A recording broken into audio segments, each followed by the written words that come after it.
저는 TQQQ를 사랑하는 유튜버입니다. 그렇지만 저는 구독자 여러분들에게 TQQQ를 매수해야 된다라고 말씀드리진 않아요. 왜냐면 전 제가 미쳐 있는 거지 진짜 미친놈처럼 여러분들한테까지 세배 레버리지 ETF를 권장하진 않습니다. 자, 저는요, 투자 유튜버들이 가져야 되는 책임감이라는 게 어느 정도 있다라고 생각을 하는데요. 그런 의미에서 봤을 때, 누군가 인생을 바꿔주는 유튜버가 누가 있을까? 저는 1등으로 잼투리님을 꼽을 겁니다. 잼투리님. 제가 정말 정말 좋아하는 투자 유튜버입니다. 자, 어떤 투자자를 신뢰할 것인가 참 고민이 많이 되실 겁니다. 그렇죠? 근데 제가 개인적으로 한국에서 정말 손에 꼽는 탑 투자 유튜버 잼투리님에 대한 이야기를 좀 해볼까 합니다. 이건 뭐 찬양이라기보다는 또는 이분을 따라가자 이런 이야기가 아니라 투자가 인생보다 앞서가면 안 된다라는 관점에서 굉장히 중요한 메시지를 던지고 계신 분이다라고 생각을 하고 있어요. 자, 일단은 투자는 passive, 인생은 active라는 명확한 모토를 잘 살려주고 계십니다. 이게 말처럼 쉬운 게 아니거든요. 대부분 투자 유튜버들이나 또는 투자자 여러분들이 하는 걸 보면 차트 보고 뉴스에 반응하고 알람에 휘둘리고 인생 자체가 투자에 휘말리기 시작합니다. 감정이 개입되기 시작하는 거죠. 근데 잼투리님은 좀 다릅니다. 슈드랑 QLD 요 조합을 만들어 놓고 그냥 알아서 돈이 굴러가게 만듭니다. 그리고 본인은 운동하고 러닝하시고 제주도 살고 서울 아파트도 미련 없이 정리하셨다라는 영상을 봤어요.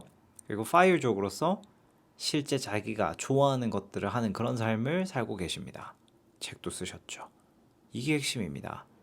그러니까 투자로 자유를 찾아야 합니다라고 말하는 사람이 아니라 진짜 그 자유를 실행하고 있는 사람인 거죠.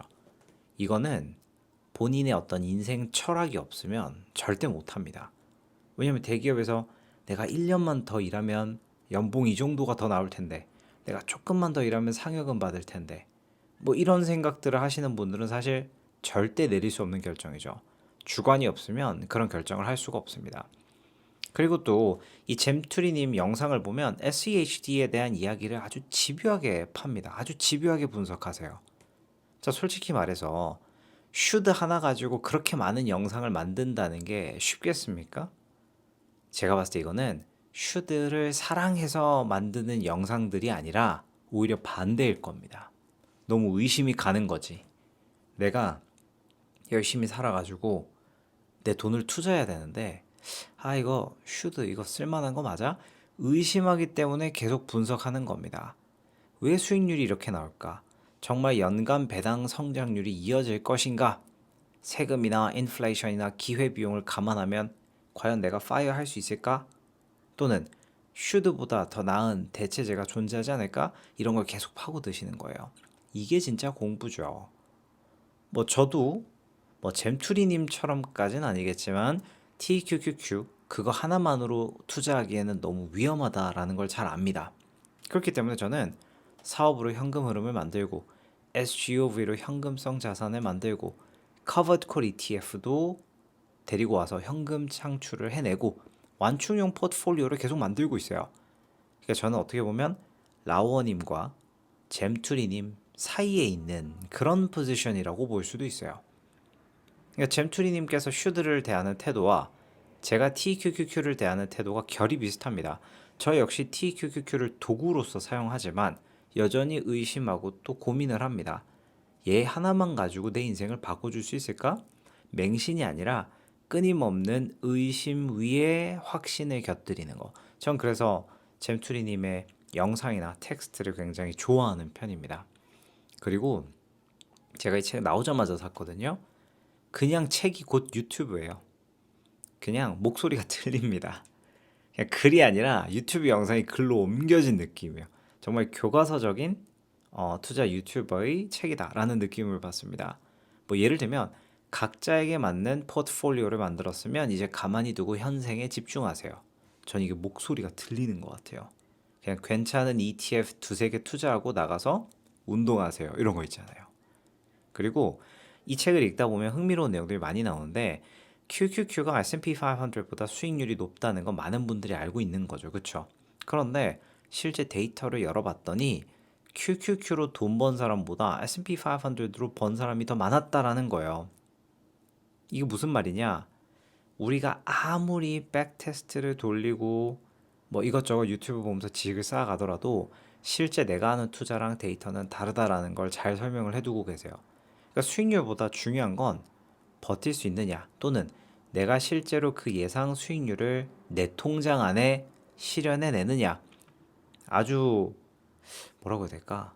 예의 바르게 그 부분을 콕 집어서 이야기하시는 능력이 굉장히 뛰어납니다. 그리고 또 어떤 부분에서는 이 책 안에서 어떤 내용이 있냐면 미국 주식의 뛰어난 성과는 단기간의 기적이 아니라 자본주의가 잘할 수 있었던 건강한 문화와 환경의 결과다. 자, 이런 문구가 이 책에 그냥 들어가 있는 게 단순히 슈드를 사랑하니까 노후에 배당받으면서 우리 파이어족 해요 이런 내용이 아니에요. 말 그대로 주식에 대한 역사랑 철학을 잘 이해하고 있기 때문에 잼투리님께서 그렇기 때문에 이런 문구들을 쓰실 수 있지 않는가 또는 이런 문구들을 사이사이에 넣을 수 있지 않나라는 생각이 듭니다. 근데 이 책을 찬양하는 게 아니라 글을 많이 읽어본 사람 또는 글을 써본 사람은 그 중간중간 작가의 의도를 알 수가 있어요. 마치 그 우리가 미슐랭 레스토랑에 가서 이렇게 뭘 먹을 때 의도 물어보는 것처럼 말이죠. 자, 그리고 저랑 성향을 좀 이렇게 비교해 보자면 저는 특히나 차트나 추세나 빗각이나 뭐 200일선 뭐 buy the dip 이런 전략에 별로 매력을 못 느끼거든요. 물론 그걸 참고할 수 있죠. 레퍼런스로 삼을 수는 있겠습니다만 제 기준은 아닙니다. 그러니까 투자라는 게 내 삶을 더 피곤하게 만드는가 아니면 내 삶을 더 자유롭게 만드는가 그걸 고민해 봤을 때 내 돈으로 직접 투자를 하면서 내 삶보다 투자가 더 우선이 된다면 그건 뭔가 잘못된 게 아닌가. 그죠? 근데 잼투리님께서는 그 경계를 정확하게 알고 계신 것 같아요.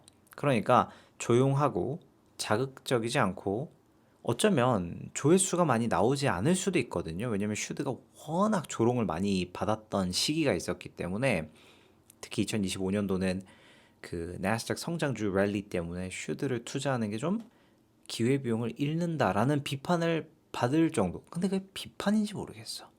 그냥 그 쓴 댓글들 보면 그냥 비난 수준이던데 아주 오래 살아남을 투자자다. 그 누구보다 슈드를 가지고 워렌 버핏의 코카콜라의 배당 수익률을 따라잡을 수 있는 그런 퍼센트를 만들어낼 수 있지 않을까? 그러니까 자 정리를 좀 해보자면 제가 잼투리님을 좋아하는 이유는 딱 하나입니다. 투자를 목적이 아니라 본인의 인생을 행복하게 하는 수단으로 정확하게 인지하고 투자하고 계시기 때문이에요. 우리는 돈을 벌려고 사는 게 아니잖아요. 행복하고 잘 살려고 돈을 버는 거잖아요. 근데 그 순서가 뒤집히는 순간 투자가 독이 될 수 있다는 거예요. 그렇기 때문에 저는 개인적으로 잼투리님이 그래도 우리나라 투자 유튜버 중에서는 탑 3 안에 들지 않나? 라고 조심스럽게 제가 뭐 사실 판단할 위치는 아닙니다만 조용하고 깊고 느리지만 단단한 투자자 그리고 저는 이런 투자자분들이 많으셨으면 좋겠습니다. 이게 꼭 슈드랑 QLD를 조합하라는 뜻이 아닙니다. 나만의 메커니즘과 나만의 포트폴리오를 밀고 나가는 힘 그리고 내 삶에 집중하는 거. 잼투리님 유튜브 한번 시청해 보세요. 깜짝 놀라실 겁니다. 너무 하이 퀄리티라서 너무 잘 읽었습니다, 잼투리님.